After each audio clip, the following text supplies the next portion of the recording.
In another video, I show how to make beeswax finish for wooden kitchen items. In this video, I'm going to use that finish to restore some old bowls that have deteriorated with time. One of the great things about wooden kitchen utensils is that rather surprisingly they last a long time, even when repeatedly washed and dried. Better still, they develop a wonderful patina and character with use that makes them feel warm and inviting to use. This plain old breadboard is over 25 years old and has been used and washed almost every day for that time. I have some bowls that are also made around the same time as the breadboard, so they are also over 25 years old. And though they were used a lot when they were made, they've been neglected and dried out. I'm going to bring them back to life with my beeswax finish by firstly washing them to get rid of the dust and grime that settled on them, and also to remove any vestiges of old oils that may be on the surface. This first bowl is made of elm and was used to hold olives. It's designed with a rim that can be used to hold the olive pips. The olive oil has soaked right through the wood, and it's still a little tacky.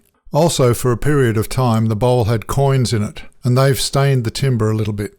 I used a small scraper made of an old Stanley knife blade to scrape back the metal stains. These little scrapers are handy for removing small tear-outs in turnings as well. As you can see, I managed to get rid of most of the stain with scraping, but not all of it, as it's deeply embedded. Once the bowls are dry, I give them a liberal coating all over with the beeswax mixture and leave it for a few minutes to soak in.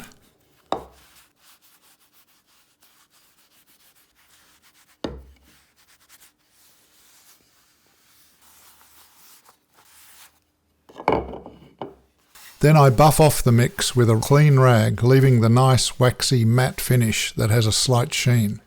I use an old shoe brush to get into the bottom of the grooves in the beads and also where the wax is collected in small divots or wormholes.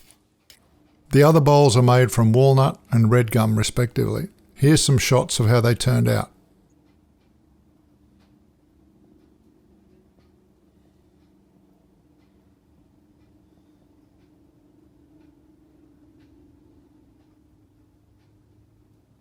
The next three little bowls are also very old and have been left in the weather, so they're going to be an interesting experiment. Again, I wash them first and let them dry.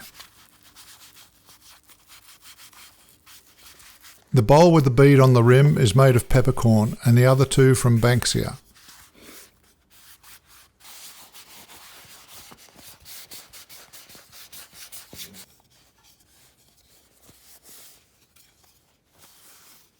Here's what they looked like after finishing. To really keep the bowls in good shape, they should probably be given a finish much more often, but as this experiment shows, you can still resurrect a neglected bowl.